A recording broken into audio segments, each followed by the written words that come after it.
हाल ही में संयुक्त राष्ट्र द्वारा दुनिया भर की जनसंख्या को लेकर एक रिपोर्ट पेश की गई है। इस रिपोर्ट में बताया गया है कि भारत चीन को पीछे छोड़ते हुए दुनिया का सबसे अधिक आबादी वाला देश बन गया है। तो इस रिपोर्ट में बताया गया है कि इस संबंध में भारत के लिए क्या फायदे हो सकते हैं और क्या नुकसान हो सकते हैं। आज इस वीडियो में हम इसी विषय से संबंधित तमाम पहलुओं को जानने की कोशिश करेंगे। मेरा नाम है अक्षय और आपका स्वागत है दृष्टि IAS की इस नई वीडियो में।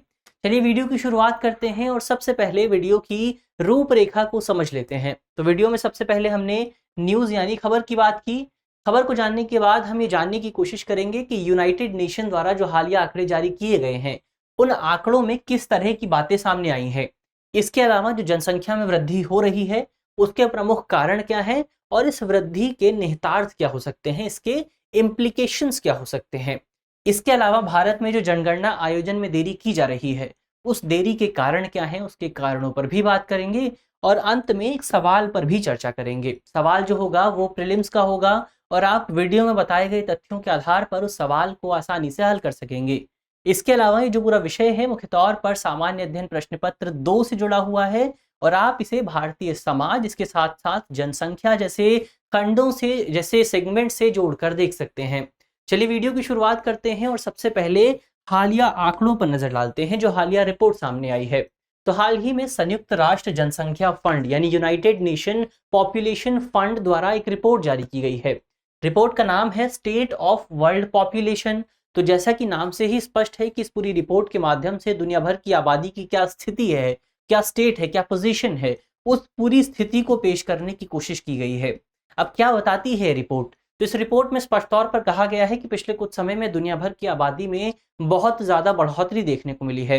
रिपोर्ट की माने तो वर्तमान समय में दुनिया की जो आबादी है वो तकरीबन 8045 मिलियन के आसपास है और ये जो आंकड़ा है इसमें जो सबसे बड़ा हिस्सा है वो यानी तकरीबन जो 65% हिस्सा है वो उन लोगों का है जो कि 15 से 64 आयु वर्ग के बीच में है, यानी कि युवा हैं। तो इसका मतलब ये है कि वर्तमान समय में दुनिया भर में युवाओं की जो आबादी है वो सबसे ज्यादा बनी हुई है और वर्तमान समय में युवाओं की प्रोडक्टिविटी के बल पर हम जो वैश्विक इकोनॉमी है, जो वैश्विक अर्थव्यवस्था है, उसको बहुत ज्यादा आगे लेकर जा सकते हैं।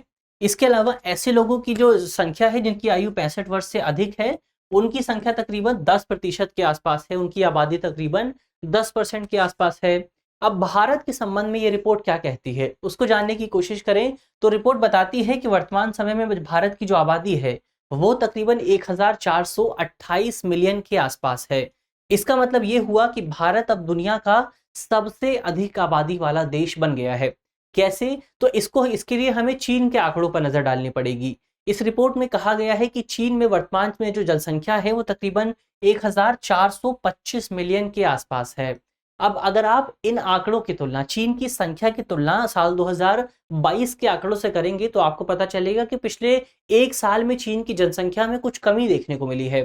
साल 2022 में चीन की जो जनसंख्या थी वो तकरीबन 1448 मिलियन के आसपास थी, लेकिन 2023 में ये जनसंख्या घटकर 1425 मिलियन पर पहुंच गई और इसी अवधि के दौरान पिछले एक वर्ष में भारत की जनसंख्या में वृद्धि देखने को मिली है और यही वजह है कि पिछले एक साल में भारत चीन को पछाड़ते हुए दुनिया के पहले नंबर पर पहुंच गया है, सबसे अधिक आबादी वाला देश बन गया है। और इस उपलब्धि में, इस अचीवमेंट में हम कह सकते हैं कि भारत की अधिक आबादी का कोई विशेष योगदान नहीं है, बल्कि क्योंकि चीन की आबादी कम हुई है उसकी वजह से अब भारत पहले स्थान पर पहुंच गया है। तो ये तो आंकड़ों की बात हुई कि इन आंकड़ों में क्या बताया गया है। अब आगे बढ़ते हैं और ये जानने की कोशिश करते हैं कि आखिर पिछले कुछ समय में जो भारत की जनसंख्या में लगातार वृद्धि देखने को मिली है उसके प्रमुख कारण क्या रहे हैं। हमने पहले ही बात की कि भारत पहले स्थान पर आया है, इसका प्रमुख कारण ये है कि चीन नीचे चला गया है, चीन की आबादी कम हो गई है। लेकिन इसको देखते हुए, इस तथ्य को जानते हुए हम इस बात से इनकार नहीं कर सकते कि पिछले कुछ साल में भारत की जो आबादी है वो भी बहुत तेजी से बढ़ी है।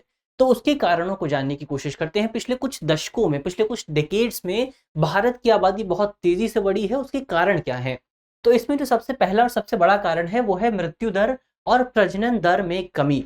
सबसे पहले प्रजनन दर की बात करते हैं, यानी कि फर्टिलिटी रेट की बात करते हैं। तो प्रजनन दर, टोटल फर्टिलिटी रेट का मतलब होता है कि एक महिला अपने जीवन काल में औसतन कितने बच्चों को जन्म देती है, उसे कहा जाता है TFR यानी टोटल फर्टिलिटी रेट। अब अगर आप हालिया आंकड़ों पर नजर डालेंगे तो 19-21 के आंकड़े बताते हैं कि भारत का जो TFR है, टोटल फर्टिलिटी रेट है, वो तकरीबन 2.0 के आसपास है, 2 के आसपास है। यानी कि एक महिला अपने औसत जीवन काल में तकरीबन 2 बच्चों को जन्म देती है। लेकिन ये तो हालिया आंकड़ा हुआ। अगर आप पिछले पुराने आंकड़ों पर नजर डालेंगे, पिछले जो कुछ और दशकों के आंकड़े हैं उन पर नजर डालेंगे, तो आपको पता चलेगा कि ये जो TFR है भारत का पहले बहुत ज्यादा हुआ करता था।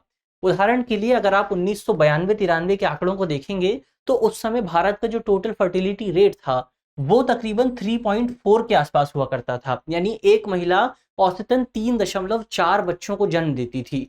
लेकिन ये पिछले कुछ समय में कम हुआ है। इसके बावजूद भी इस पूरी संख्या की वजह से भारत में जो लोगों की आबादी है, जो बच्चों की आबादी है, वो बहुत तेजी से बढ़ी थी पिछले कुछ समय में। और इसका जो दूसरा पहलू है वो है मृत्यु दर को लेकर। पिछले कुछ सालों में खासतौर पर आजादी के बाद से जो मृत्यु दर रही है, जो मोर्टेलिटी रेट रहा है, वो लगातार तेजी से कम हो रहा है। उदाहरण के लिए साल 1950 के अगर आप आंकड़ों पर नजर डालेंगे, तो उस समय साल 1950 में हर साल 1000 व्यक्तियों पर तकरीबन 22.2 लोगों की मृत्यु हो जाती थी। लेकिन अगर आप इस आंकड़े की तुलना वर्तमान आंकड़े से करेंगे, तो 2020 में ये जो संख्या है ये तकरीबन 4.7 पर पहुंच गया है।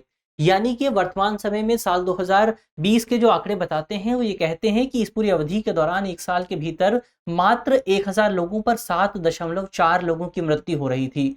तो जाहिर तौर पर यहाँ पर हम देख सकते हैं कि भारत में जो मोर्टेलिटी रेट है, जो मृत्यु दर है, वो बहुत तेजी से कम हो रहा है। और इसकी तुलना में जो फर्टिलिटी रेट है वो इतनी तेजी से कम नहीं हो रहा है। तो जाहिर तौर पर इसी वजह से भारत की जनसंख्या में हमें बहुत ज्यादा वृद्धि देखने को मिली थी पिछले कुछ दशकों में। इसके अलावा एक कारण ये भी हो सकता है कि भारत का जो टोटल फर्टिलिटी रेट रहा है वो हमेशा ही रिप्लेसमेंट रेट से ज्यादा रहा है। ये क्या होता है, इस पर आगे बात करेंगे, विस्तार से समझते हैं इसको। तो रिप्लेसमेंट रेट का क्या मतलब होता है? रिप्लेसमेंट रेट का मतलब है कि एक समय में जितने लोगों की मृत्यु होती है, उन लोगों को रिप्लेस करने के लिए, उन लोगों को प्रतिस्थापित करने के लिए कितने बच्चों को जन्म लेने की जरूरत होती है। यानी कि हमारा टोटल फर्टिलिटी रेट कितना होना चाहिए। अब किसी देश में TFR गिरने के बावजूद, यानी मान लीजिए कि किसी देश में जो टोटल फर्टिलिटी रेट है वो गिर रहा है, तो ऐसा भी हो सकता है कि TFR गिरने के बावजूद भी उस देश की जनसंख्या में वृद्धि होती है। क्यों? क्योंकि वहां का जो टोटल फर्टिलिटी रेट है वो उसके रिप्लेसमेंट रेट से ज्यादा बना हुआ है। तो ऐसे में हम कह सकते हैं कि यदि किसी देश में जनसंख्या को कम करना है, तो वहां पर हमें जो टोटल फर्टिलिटी रेट है उस टोटल फर्टिलिटी रेट को हमें रिप्लेसमेंट रेट से नीचे लेकर आना होगा। और इसी पूरी स्थिति में हम किसी देश की जनसंख्या को कम कर सकते हैं। अब रिप्लेसमेंट रेट कितना होता है? तो संयुक्त राष्ट्र के मुताबिक किसी देश का जो रिप्लेसमेंट रेट है वो तकरीबन 2.1 के आसपास होता है। तो अब अगर इस पर नजर डालेंगे तो आपको पता चलेगा कि भारत का जो टोटल फर्टिलिटी रेट है वो तो रिप्लेसमेंट रेट से कम हो गया। लेकिन यहाँ सबसे विशेष बात यह है कि ये जो घटना देखने को मिली है ये पिछले कुछ ही वर्षों में हुआ है। इससे पिछले के जो दशक रहे हैं उन दशकों में भारत का जो टोटल फर्टिलिटी रेट था वो रिप्लेसमेंट रेट से बहुत ज्यादा हुआ करता था। और इसी वजह से भारत की जनसंख्या में पिछले कुछ समय में लगातार हमें वृद्धि देखने को मिल रही थी। और इन्हीं चीजों का परिणाम है कि अब भारत दुनिया का सबसे अधिक आबादी वाला देश बन गया है। तो ये तो हमने उसके कारणों पर बात की। अब आगे बढ़ते हैं और जानने की कोशिश करते हैं कि जो भारत की जनसंख्या में वृद्धि हुई है, इस वृद्धि के निहितार्थ क्या हो सकते हैं, इसके इम्प्लीकेशंस क्या हो सकते हैं, भारत के लिए इसके क्या इम्प्लीकेशंस होंगे, खासतौर पर उन पर बात करते हैं। तो इसमें जो सबसे पहला और सबसे इंपॉर्टेंट इम्प्लीकेशन है वो ये होगा कि इसके माध्यम से भारत में जो कार्यशील लोगों की संख्या है, भारत में जो वर्कफोर्स है, उस वर्कफोर्स में हमें खासा बढ़ोतरी देखने को मिल सकती है। उदाहरण के लिए भारत में ये जो रिपोर्ट पेश की गई है संयुक्त राष्ट्र द्वारा, ये रिपोर्ट बताती है कि वर्तमान समय में तकरीबन 68% आबादी ऐसी है भारत की जो कि 15 से 64 आयु वर्ग के बीच में आती है। तो इस रिपोर्ट में कहा गया है कि वर्तमान समय में भारत दुनिया के सबसे युवा देशों में से एक है, क्योंकि भारत में युवाओं की जो आबादी है वो सबसे ज्यादा बनी हुई है। तो ऐसे में कई जानकारों का कहना है कि इस पूरी घटना के माध्यम से भारत को डेमोग्राफिक डिविडेंड का लाभ बहुत ज्यादा मिल सकता है। क्यों? क्योंकि भारत में कार्यशील लोगों की संख्या बहुत ज्यादा है। तो जब कार्यशील लोगों की संख्या बहुत ज्यादा होगी तो इसके माध्यम से वहां पर प्रोडक्टिविटी भी ज्यादा होगी, वहां की उत्पादकता ज्यादा होगी। और जब उत्पादकता ज्यादा होगी तो इसका प्रभाव हमें देश के विकास पर देखने को मिलेगा, देश में और ज्यादा डेवलपमेंट होगा। इसके अलावा इसके माध्यम से हमें भारत को एक महाशक्ति बनाने में भी बहुत ज्यादा मदद मिल सकती है, एक सुपर पावर बनाने में भी बहुत ज़्यादा मदद मिल सकती है। ये तो इसका एक पहलू हुआ। इसका दूसरा पहलू ये है कि भारत अपनी जनसंख्या के माध्यम से संयुक्त राष्ट्र सुरक्षा परिषद यानी यूएनएससी में स्थायी सदस्यता का दावा भी कर सकता है। क्यों? क्योंकि भारत की जो जनसंख्या है वो दुनिया की सबसे बड़ी जनसंख्या है और भारत एक बहुत बड़ी आबादी का प्रतिनिधित्व करता है। तो ऐसे में अगर आप भारत को स्थायी सदस्यता से वंचित रखते हैं तो इसका मतलब होगा कि आप दुनिया की बहुत बड़ी आबादी को प्रतिनिधित्व देने का मौका, प्रतिनिधित्व करने का मौका नहीं दे रहे हैं। तो ऐसे में भारत को ये भी एक बड़ा लाभ देखने को मिल सकता है। हालांकि इसके कुछ नुकसान भी हैं। नुकसान जैसे सबसे इमीडिएट नुकसान यही है कि भारत में सरकार के लिए लोगों को मूलभूत सुविधाएं उपलब्ध कराना बहुत ज़्यादा चुनौतीपूर्ण हो जाएगा। लोगों के लिए जल की सुविधा उपलब्ध कराना, भोजन की सुविधा, इसके अलावा रहने की सुविधा उपलब्ध कराना बहुत ज़्यादा मुश्किल हो जाएगा। इसके माध्यम से अगर जनसंख्या बहुत ज़्यादा होगी तो हमें देश के पर्यावरण पर भी बहुत ज़्यादा नुकसान देखने को मिलेगा, क्योंकि लोगों के रहने के लिए जंगलों को काटना पड़ेगा। तो ये भी एक बहुत बड़ा प्रभाव है। इसके अलावा इसका लॉन्ग टर्म इम्पैक्ट ये होगा कि क्योंकि वर्तमान समय में भी तो भारत की आबादी जो है वहाँ पर युवाओं का जो हिस्सा है वो बहुत ज़्यादा है, लेकिन यही युवा आगे चलकर वृद्ध भी बनेंगे, आगे चलकर सीनियर सिटीजन्स भी बनेंगे। तो भविष्य में भारत की सरकार पर सीनियर सिटीजन्स का प्रभाव जो है, जो दबाव है वो और ज़्यादा बढ़ सकता है। और अगर वर्तमान समय में हमारे जो बच्चों की संख्या है वो कम होती जाएगी तो आगे चलकर हमें युवाओं की कमी देखने को मिल सकती है। हालांकि ये बहुत जल्दी नहीं होने वाला है। कई जानकारों का, कई रिपोर्ट का अनुमान है कि 2050 के बाद भारत की जनसंख्या कम होना शुरू हो जाएगी। तो ये एक महत्वपूर्ण अवसर है भारत के लिए, भारत की सरकार के लिए, कि हम जल्द से जल्द इस पूरे कार्यशील जो जनसंख्या है, जो कार्यबल है हमारे पास, उसका लाभ उठाएं, उसको एक सही दिशा में चैनलाइज किया जाए। तो ये तो बात हुई उसके निहितार्थों की।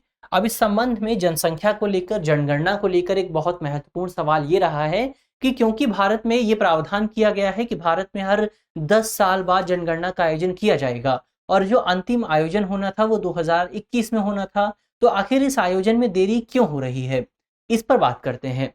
तो हाल ही में यूनाइटेड नेशन, इसके अलावा जो यूनाइटेड नेशन पॉपुलेशन फंड द्वारा रिपोर्ट जारी की गई है, ये रिपोर्ट में जो आंकड़े हैं वो आंकड़े केवल अनुमान पर आधारित हैं, केवल एस्टिमेट्स पर आधारित हैं। और इन आंकड़ों को कहीं ना कहीं कुछ अप्रत्यक्ष जो मेथड्स हो सकते हैं, जो इनडायरेक्ट मेथड्स हो सकते हैं, उन मेथड्स के जरिए जुटाया गया है। तो ऐसे में इन आंकड़ों को बहुत ज्यादा रिलायबल नहीं माना जा सकता। अब भारत में जनसंख्या का जो बहुत रिलायबल सोर्स है, जो आधिकारिक स्रोत है, वो है हमारा सेंसस यानी हमारी जनगणना। और भारत में जो अंतिम जनगणना आयोजित हुई थी वो साल 2011 में आयोजित हुई थी। उसके बाद से एक बार भी जनगणना का आयोजन नहीं किया गया है। अब अगर साल 2011 के जनगणना आंकड़ों पर आप नजर डालेंगे तो पता चलेगा कि उस समय भारत की जो आबादी थी वो तकरीबन 1210 मिलियन या फिर 1121.08 करोड़ के आसपास थी।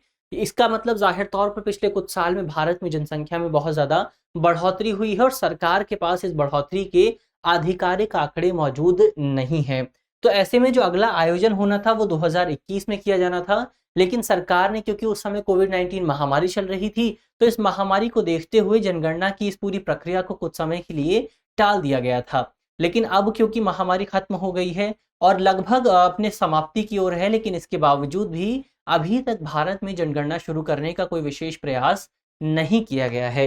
विशेष प्रयास की बात हुई और कई जानकार ये कहते हैं कि अगर अभी इस प्रक्रिया को शुरू भी किया जाता है तो प्रक्रिया को खत्म करने में हमें 2 साल का समय लग सकता है। तो हमें जल्द से जल्द इस प्रक्रिया को शुरू करना चाहिए, क्योंकि जनगणना के नवीनतम आंकड़ों के अभाव में हमें बहुत ज्यादा नुकसान भी देखने को मिल सकता है। इसकी वजह से देश के विकास पर हमें नकारात्मक प्रभाव देखने को मिलता है, एक नेगेटिव इम्पैक्ट देखने को मिलता है। क्यों? क्योंकि जब नवीनतम आंकड़े मौजूद नहीं होते हैं तो ऐसे में, क्योंकि इन आंकड़ों का उपयोग देश में नीति निर्माताओं द्वारा किया जाता है, देश में पॉलिसी मेकिंग डिसीजंस जो होते हैं वो इन्हीं आंकड़ों के आधार पर लिए जाते हैं।